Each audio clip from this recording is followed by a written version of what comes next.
20 piraso lang po yung nahuli natin na pain. Hindi maganda yung sibad yung pamain kaya 20 yung nahuli natin, pero hulog pa rin natin to kahit 20 piraso. Papunta na tayo dun sa area. Paghuhulugan natin yung mga pataw-pataw pataw yan.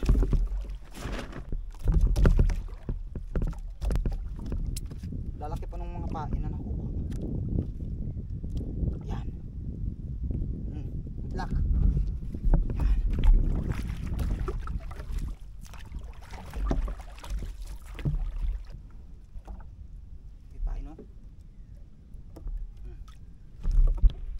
Okay.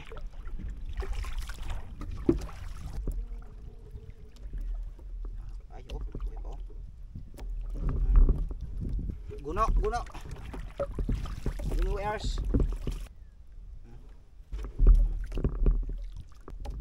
Yan.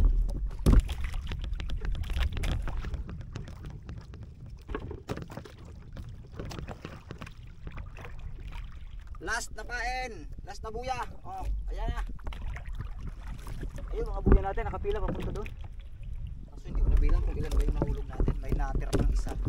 Dahil nga nag-ulang yung pain natin. Sakto sana yung... Uy! Dito ba takbo na doon? May laman na. Nandun, punta natin. Hindi ko na malayan. Kalingat lang ako sandali. Ano? Basta nakita natin na nagpapahabol na siya. Naghiwalay na doon sa pila na paglaglag natin ng mga pataw na yan. Ibig sabihin, may laman na yan. Kasi nandun na, naghiwalay na siya.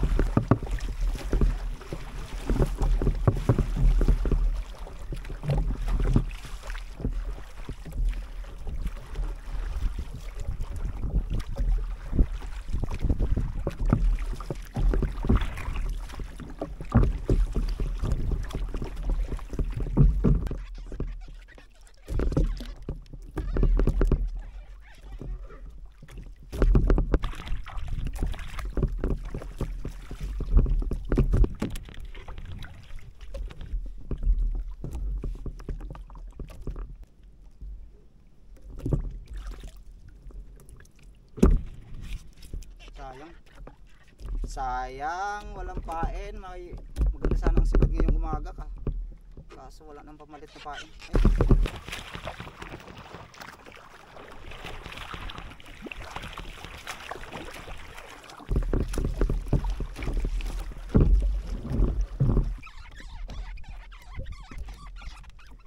Takot, liit kasi ng nylon. Ang putol.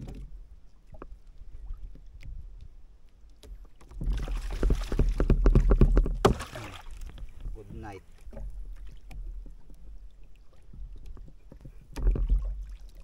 Ayos. Diba? Pa tayong pupuntahan doon sa tabi. Meron pang may laman ako nakikita doon. Uy.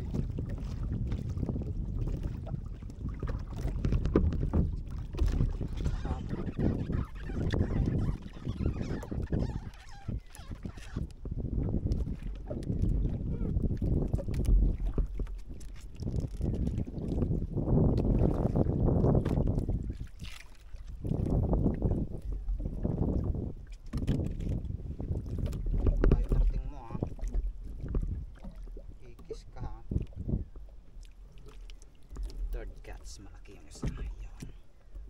Tumabi tayo dito. Ang ating nahuli sa ating pagpalaot ay 3 piraso lang. Ihaw natin yung 1 piraso. Ito. Mga basura na dala ng dagat oh. Parang lambat ito ah. Oh.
tayong kahoy.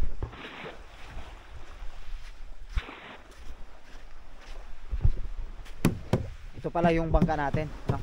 Yung Japang, tawag namin dito ay Japang. Ito yung malaking bangka na walang makina na pinagkakargahan ng lambat.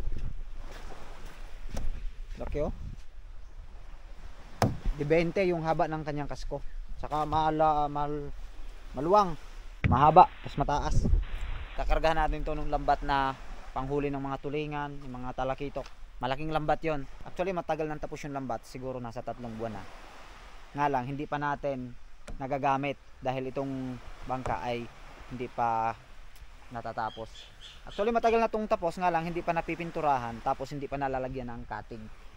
At kaya hindi ko rin masyadong minadali kasi nga hindi pa lumalabas yung mga isda na target nating hulihin, tulad ng lumahan, ng mga tulingan at saka yung mga talakitok.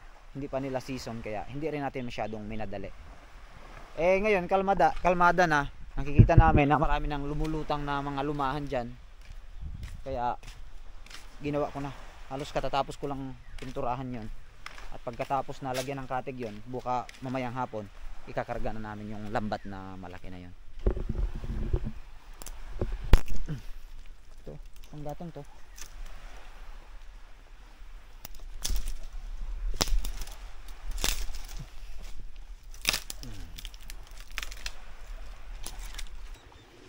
Yung lambat na ilalagay natin dyan, mahaba yun, mga nasa 500 meters yung haba nya.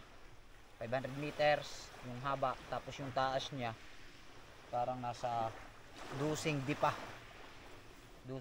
siguro mga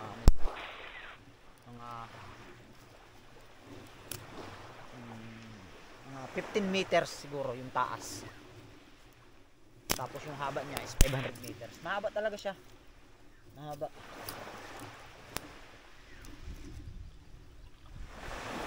Pag yung mga may mga lutang na nandyan lang sa tabi, ayun, kayang-kayang tulugan ng lambat na yon kasi nga mahaba siya.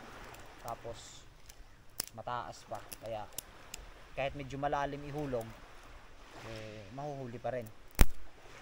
At sana ay makadali ng mga talakitok at saka mga tulingan yung lambat natin na yun. Sayang, ang hirap kasing manghuli ng hindi maganda yung sibad nung pamain, nung guno. Kung maganda sana, makakarami sana tayo ng tambilawan. Nga lang, ang nahuli natin nasa 17 piraso lang na pain, sakto lang doon sa pataw-pataw natin. Kaya yun, pag nung nakahuli tayo ng mga natanggalan na ng pain yung mga pataw natin, wala na tayong pamalit. Sayang naman. Marami sana tayong sibad, kaso nakawala, tumanggal. Marami sana yun sayang. Go! Maganda sana gawin yung mga ganito na nagluluto kung may mga kasama. Yung mga 3 kayo, 4 kayo, masaya yun. Nga lang, in my situation, lagi akong kalimitan, mag-isa lang ako. Kasi wala naman tayo nakakasama na mag-fishing dito. Minsan-minsan may nakakasama naman. At kaya nakikita nyo na may kasama ako na tulad ng ginagawa ko nung pag halimbawa nagluluto.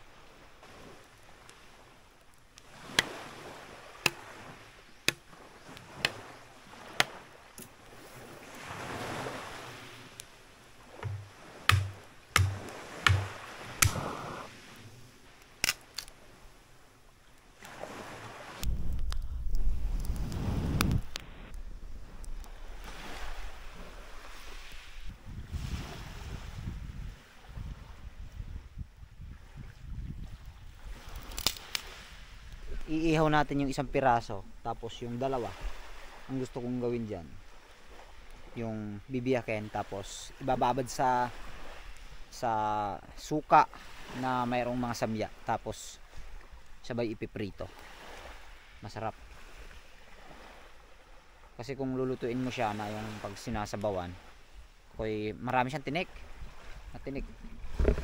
lalo na yung doon sa bandang tiyan. Kaya ang maganda niyan ay yung bibiakin sabay bababad sa suka. Tapos kinabukasan saka ipiprito, sarap. Kaya naman ay ibibiakin tapos papatuyuin sa araw. Tapos ipiprito. The best. Ang kilo sa amin ng ganitong isda is 120 pesos lang. Tapos ayun, ang tawag namin dito ay tambilawan. Sa English naman ay needlefish. Hindi ko alam kung sa ibang probinsya ano, kasi ako ay naniniwala na bawat lugar, bawat bayan o bawat isla ay mayroong katawagan sa mga isda na nakikita natin. Sa Mindanao yata ang tawag nito, sa mga bandang Bisaya ay balo. Dito sa Mindoro ay haba. May ibang lugar dyan na haba. Mayroong ibang pangalan naman na tambilawan din. Iba-iba ang tawag. Mag-isa lang ako dito. Tapos dyan sa likod ko mayroong source ng tubig dyan. Mayroon dyan yung pump, binubumba. Yan, dyan. Kaso bihira na rin magamit dahil meron na rin mga patubig dito sa lugar namin. Kaya yung poso na yan, ayan, andyan, itas. Bihira na rin yung magamit.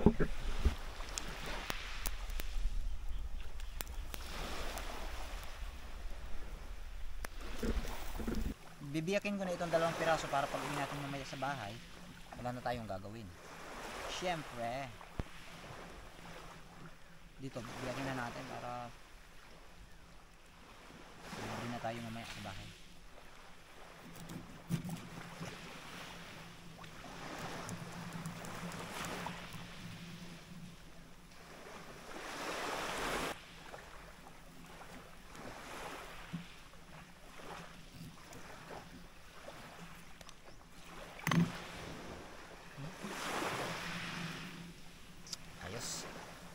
Daw, pagtabi ako.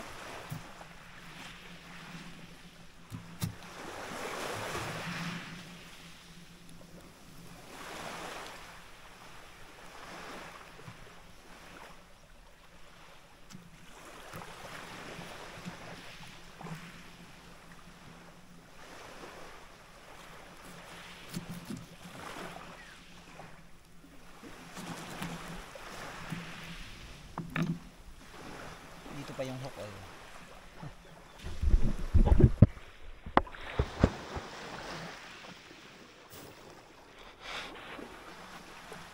Oy, may baon tayong kanin. Yes.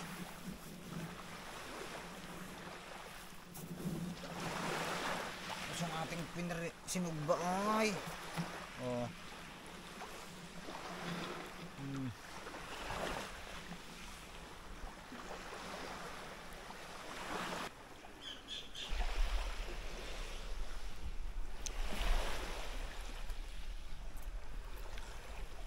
Dito tayo sa malapit sa apoy dahil maraming mga talsik-talsik dito sa ano, parang mga talsik-talsik dito sa buhangin.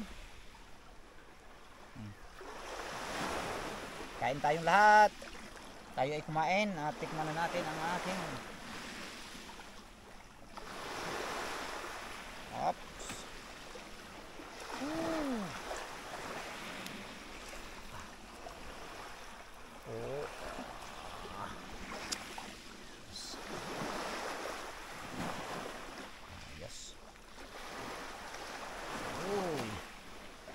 Thank you Lord sa pagkain na ang tatanggapin. I pray ang pagkain ito yung linisin.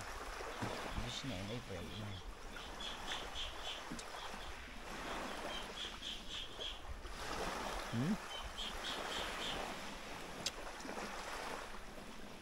Sarap.